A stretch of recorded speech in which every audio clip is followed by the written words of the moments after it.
체외에서 난자하고 정제를 수정을 몇 개를 시켜요. 그렇죠, 그렇죠. 그 중에 얘는 XX구나, 얘는 네. XY구나는 알 수 있는 거죠. 그건 알 수 있죠. 네. 그럼 그 상태에서 이제 산모의 몸으로 다시 자궁에 안착을 시켜갖고 이제 출산을 하게 되면은 그 성별 그대로 나오는 거잖아요. 맞아요. 그럼 성별을 정할 수 있는 거네요? 정할 수 있어요. 미국은 그렇게 하고 있대요. 우리나라도 할 수 있는 기술은 있죠. 있죠. 이거 불법이에요, 합법이에요? 여태까지 불법이었거든요. 그러니까 이제 법이 바뀌었으니까. 근데 이 법이 바뀐 지 얼마 안 됐어요. 지금 2주인가 3주밖에 안 됐어요. 네? 그래요? 네. 제가 적절한 시기에 잘 찾아왔네요. 네. 그래서 얼마 안 돼서 이제 어느 수준까지 될지는 모르겠어요. 하지만 이 수정란을 여러 개 만들어서 이 중에 몇 개를 선별한다는 게 윤리적으로 조금 문제가 있을 수는 있겠네요. 윤리적인 문제가 있을 수 있겠다. 하지만 현대 과거로 불가능한 건 아니다. 네. 아들인지 딸인지 네. 선택할 수 있는 거네요, 결국. 네, 할 수 있죠. 지금도 막 그렇게 그쵸. 미국 가서 임신해 오는 사람도 있대요. 그쵸. 돈 많은 분들은. 근데 종교단체에서 엄청 반대할 수 있을 것 같아. 종교단체. 그렇지 않을까요? 아니, 무슨 나라가 없어지게 생겼는데, 지금. 아니, 맞아요. 나 안 그래도 내가 너무 내 컨텐츠에서 막 성병이랑 피임에 대한 교육을 많이 하거든요. 네. 요즘 하지 말까봐. 우리나라도 뭐 기존에 자녀가 있는 사람 중에 특별히 이제 또 어떤 성별이면 꼭 낳겠다 이런 사람들 분명 있잖아요. 되게 많더라고요, 사실. 그 사람들만 주변에도. 낳게 해줘도 사실 맞아. 갑자기 순간적으로 끌어올릴 수 있는 베이비붐 만들 수 있거든요, 진짜. 맞아. 뭐 아들만 셋인데 딸 하나 꼭 갖고 싶다. 뭐 이런 경우도 있고. 그렇죠. 반대로 뭐 딸 여러 명인데 아들 꼭 갖고 싶다. 네, 그러면 맞아. 그런 경우도 있어요, 진짜. 차라리 그쪽에다가 정부에서 지원을 해주는 게 네, 출산율 급격하게 좋은 생각. 끌어올리기에는 그죠? 맞아요. 좋은 생각입니다.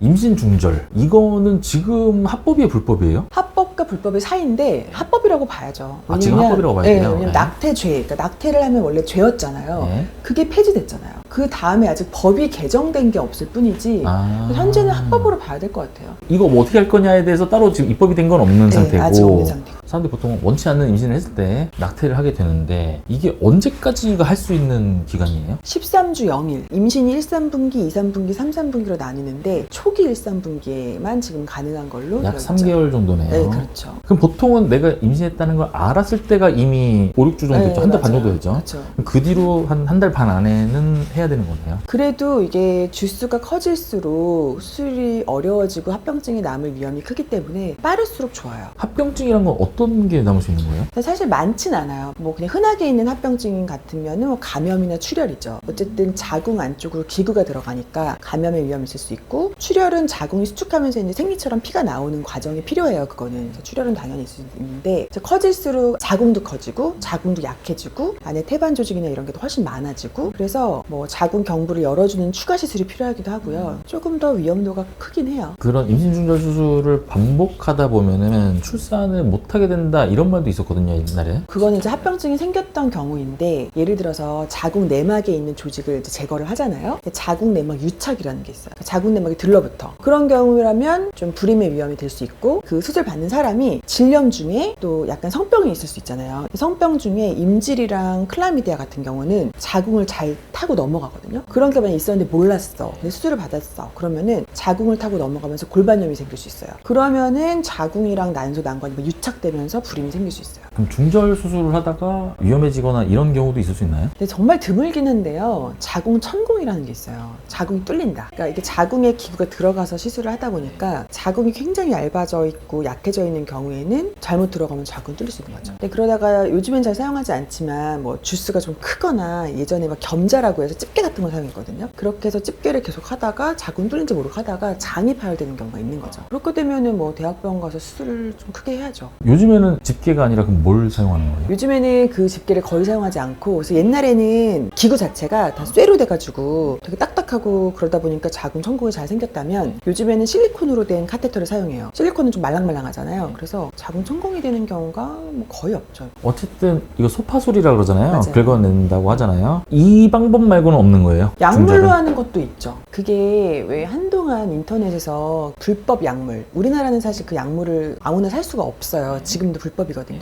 근데 그 약물을 그냥 파는 거, 외국에서 뭐 들여다가 막 불법으로 파는 게 엄청 많이 지금 퍼져 있긴 해요. 의사 처방을 못하는 약물이에요, 그거는? 우리나라에서는 아직 없어요. 그 약 자체가 네. 중절을 위해서 쓰는 약물은 없고요. 그래서 MTX라는 약물은 써요. 그러니까 이게 두 가지가 있는데, MTX라고 약물은 원래는 자궁 외 임신 치료제로 사용을 하고 원래 항암제 일종이에요. 이 약물을 사용해서 자궁 안에 있는 조직들을 좀 사그라뜨리는 역할을 하거든요. 그런 방법으로 약물 중절이라고 하는 게 있긴 있어요. 병원에서 할 수 있는 거. 그러니까 제가 말씀드리고 싶은 건 병원에서 할 수 있는 건 주사제거든요. 그거 말고 먹는 약으로 약물이 된다면서 인터넷에 이렇게 불법 약물을 파는 경우가 요즘 되게 많이 퍼져 있어서 그런 거는 주의를 해야 한다. 아, 그럼 중절 수술을 약물로도 할 수는 있다는 거네요, 병원 와서? 네, 할 수 있어요. 그거는 그러면 소파술하고는 완전 다른 거잖아요. 그렇죠, 하나는 진짜 완전 긁어내는 거고 하나는 맞아요. 약물로 주사를 하는 건데 맞아요. 이게 내가 지금 몇 주 차냐 이거에 가장 영향이 있는 거예요? 아니면은 네, 이게 너무 진행이 되면 약물로는 못 해요. 그러니까 보통 한 6, 7주까지 아주 초기 발견하자마자 이것도 성공률은 100%예요? 100%는 아닌데 갑자기 90% 이상 90% 이상. 네. 이렇게 했는데 그냥 임신이 계속 유지되는 경우는 있어요. 그럼 다시 또 그러면 소파술을 해야 되는 거예요. 수술을 하는 경우도 있어요. 또 그런 거 있잖아요. 사오피임약은 이건 또 얼마나 믿어도 되는 거예요? 사업비임약도 제대로 먹으면 99% 이상 효과 있어요. 아, 그래요? 네. 이게 뭐 48시간 이내인가 먹으라고 24시간인가? 72시간 이내 먹는 약이 있고 네. 이제 120시간 5일까지 먹는 약이 있어요. 아. 네, 그래서 뭐 빨리 먹을수록 당연히 효과는 좀 좋겠죠. 그래서 그건 사후니까 어쩔 수 없이 관계를 했는데 지나고 보니까 배란기다 이럴 때 먹는 거야. 급할 때. 왜냐면 사후피임약은 농도가 되게 높아요. 일반 피임약의 한 10배 정도라고 보면 되거든요. 그러니까 사실 너무 자주 먹으면 우리 몸의 호르몬의 교란을 일으키니까 안 좋죠. 그래서 좀 미식거리기도 하고 구토 증상 나는 경우도 있고 질출혈이 생기거나 생리주기가 막 변할 수 있고 이런 부작용이 있어요. 그래서 꼭 필요할 때 먹는 거긴 해요. 99%면 엄청 높은 거잖아요. 엄청 높은 거죠. 사업피임약 먹어도 임신되는 경우가 있긴 하거든요. 1%의 가능성으로. 그런 경우는 나아야 되지는 않을까.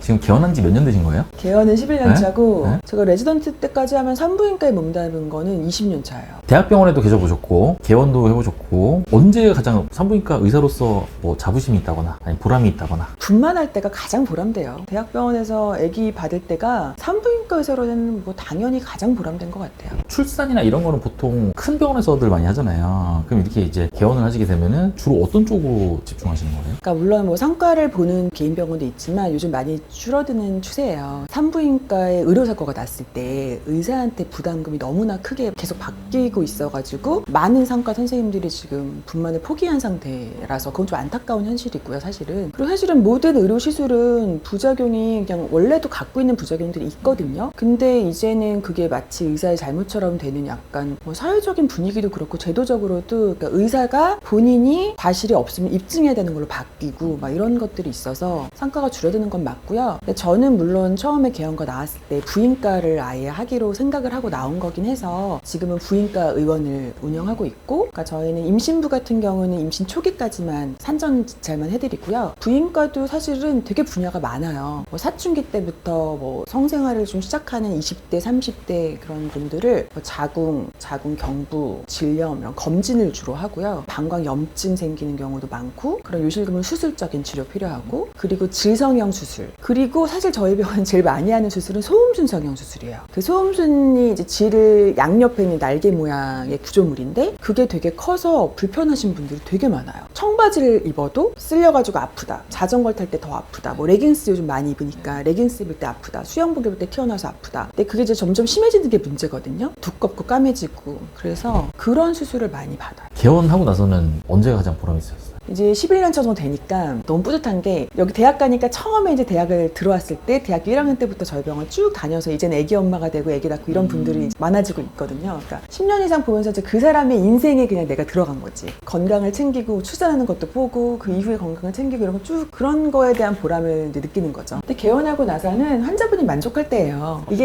의사라는 직업은요 되게 힘든 이유가 뭐냐면 막 체력적으로 힘든 것도 있지만 뭐 사업도 해보셔서 아시겠지만 우리가 100명을 놓고 진료하는 게 아니잖아요. 그러니까 모든 환자랑 나는 1대1로 만나서 이야기를 해야 되는데 뭐 저는 진짜 왜 뭐 인술이라고 말하잖아요. 의술이. 그게 진짜 맞는 것 같아요. 왜냐면 치료 스킬 이런 거는 다 비슷해. 근데 이 사람한테 얼마나 좋은 에너지를 주느냐거든요. 근데 그러려면 제가 막 하루에 뭐 50명을 봐. 50명한테 저는 에너지를 주는 사람이기 때문에 그래서 힘든 것 같아요. 정말 한 명 한 명을 다 만나야 되고 내 에너지를 전달해야 되기 때문에 저도 원래 에너지가 되게 많은 사람이거든요. 근데 이제 사실 의사를 하면 할수록 저의 에너지가 줄어드는 게 게 느껴져요. 그래서 요즘에는 제가 에너지를 되게 아끼려고 노력하게 되었어요. 왜냐면 환자분들은 계속 만나야 하고 내가 수술도 해야 되니까. 그래서 그렇게 에너지를 주다 보면 어떤 환자분이랑 저랑은 라포가 좋아지면서 신뢰감이 확 생기는 사람이 있어요. 근데 그런 경우는 치료 경과가 정말 좋아요. 정말 이렇게 똑같이 치료를 해도 정말 이 신뢰 관계에 따라서 경과가 다르거든요. 그런 라포가 형성되고 그 환자의 엄청 좋은 결과가 나왔을 때 그럴 때 가장 만족이 크죠. 반대로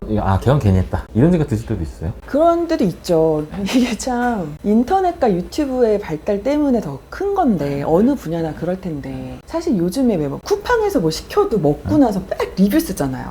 그러니까 이게 병원도 이게 생긴 거예요. 병원에 무슨 뭐 별점 뭐 이런 뭐 리뷰 이런 게 생기고 어떤 의사가 자기 환자가 잘못되길 바라겠어요. 근데도 모든 시술은 리스크가 있잖아요. 그리고 또 동의서도 작성을 하잖아요. 그런데도 그런 일이 생겼을 때 저를 막 협박하는 경우도 있어요. 협박이요? 네. 네? 막 선생님 네. 뭐 요즘 유튜브도 나가시고 방송도 나가시던데 얼굴 알려 계신데 네, 제가 뭐 인터넷에 이런 거 올리겠다 뭐 이런 분들도 진짜 경험해 봤거든요. 근데 그럴 땐 진짜 내가 진짜 누구 좋으라고 이러고 있나 이런 적 있죠. 한 번은 보건복지부랑 같이 하는 컨텐츠였는데 자궁경부암에 대한 거였어요. 이제 거기서 자궁경부암의 뭐 원인이 뭐냐, 잘 걸리는 사람 리스크가 있냐. 그래서 사실 교과서적인 얘기였는데 그 파트너가 여러 명인 사람. 그게 실제로 영향이 있어요? 네, 그게 실제로 영향이 있거든요. 사실은 뭐 성관계가 문란한 사람, 그게 하이리스크 팩터에 들어있어요. 왜냐하면 자궁경부암의 원인이 인유두종 바이러스라는 건데 이 바이러스가 성관계에서 전염되기 때문이에요. 그러니까 그런 사람들한테 더 잘 생기는 건 맞아요. 근데 하지만 뭐 성관계가 문란하지 않더라도 한 사람이랑만 해도 바이러스를 갖고 있으면 자궁경부암의 위험도가 올라가는 것도 맞죠. 근데 그런 걸 딱 말했는데 그때 편집을 할 때 이제 그걸 좀 재밌게 하려고 하셨던 것 같아. 근데 그거를 보고 자궁경부암 환우회에서 난리가 난 거예요. 우리를 두 번 죽였다. 우리에게 막 그런 이상한 사람이 된 것처럼 만들었다. 그래가지고 그때 저희 병원 진짜 한 3일간 거의 셧다운 항의 전화 오고 홈페이지 블로그에 막 답글 달리고 막 그랬어가지고 그때 제가 너무 충격을 받았었어요. 그때는 뭐 나를 향해서 누가 욕하는 것도 되게 거의 처음 있는 일이었지만 그것보다는 제가 의사로서 자궁경부암에 걸린 환자들한테 상처를 줬다는 게 저한테는 되게 정신적으로 진짜 트라우마였어요. 그래서 그 이후에 좀 활동도 많이 줄이고 뭐 그런 적이 한번 있었죠. 그럼에도 불구하고 또 이렇게 촬영 응해주셔서 감사합니다. 사실 그런 기억 한 번 있으면은 이게 촬영하기 그 다음부터 진짜 네. 좀 싫어졌었죠. 근데 또 극복해야죠. 내가 그런 의도로 한 거 아닌데 편집 잘해주세요. 네. 개원했을 때에 그럼 좀 아쉬운 부분 말씀하셨는데 산부인과를 선택하신 거 자체가 조금 안타깝다, 아쉽다 이럴 때가 있어요? 그거 진짜 아직까지 없었어요. 저는 산부인과가 너무 좋고 여자분들을 만나는 게 전 좋은가 봐요. 그건 아쉽다. 내가 평생 환자를 남자 환자를 못 보네. 가끔 요즘엔 그래도 가다실 맞으러 오시는 분들이 계세요. 유명 유튜버들도 와서 맞고 요즘 인증하더라고요. 자기 프로필에다가 가다실 뭐 국어 3차 완료, 준비된 남자 뭐 이런 거 그런 분들이 있는데 그래서 저는 그래서 사실 진료실에 남자분이 들어오면 너무 어색해서 말이 안 나와요. 눈도 못 쳐다보겠어. 너무 낯설어 진짜. 제가 사실 요즘에 인스타에 릴스를 많이 올리고 있거든요. 춤추시나요? 춤도 추죠. 네. 근데 왜냐면 그러니까 산부인과를 아직도 되게 문턱이 높게 생각하는 분들이 많아요. 뭐 아플 때 내과 갈 수 있고 뭐 이 아플 때 치과 갈 수 있는데 산부인과는 왜 일단 말부터가 진찰 때가 굴욕의자라고 그러고. 그 굴욕의자래요? 네, 그 다리 이렇게. 네. 아니 그럼 나는 굴욕을 주는 사람인가? 그 사람들이 일단 기본 인식이 산부인과 가는 걸 너무나 부끄러워하고 굴욕적으로 생각하고 그래서 안 오려고 하는 게 되게 많아가지고 근데 저는 되게 산부인과를 편하게 생각했으면 좋겠거든요. 편하게 생각하고 그냥 아플 때 언제든지 와서 뭐 약 처방도 받고 뭐 밑에 뭐 소독도 받을 수 있고 여성이라면 또 따님이 있으셔서 아시겠지만 사실 초경을 하면서부터 필요한 과예요. 초경이 불규칙할 수도 있고 생리를 안 하는 경우도 있고 그때부터 노년까지 사실은 폐경기 이후에 또 성생활도 있고 거의 죽을 때까지죠. 노년기까지 인생 전반에 걸쳐서 필요한 과인데 아직까지도 산부인과를 너무 두려워하시는 분들이 많아서 되게 편안하게 생각하셔가지고 좀 자주 검진 받으셔서 건강을 잘 챙기셨으면 좋겠습니다. 오늘은 지인산부인과의 김정현 대변자님 모시고 산부인과에 관해서 들어보는 시간 가졌고요. 저도 다음 영상으로 찾아뵙겠습니다. 감사합니다. 까레가스였습니다. 출연해주셔서 감사합니다. 감사합니다. 고생하셨습니다.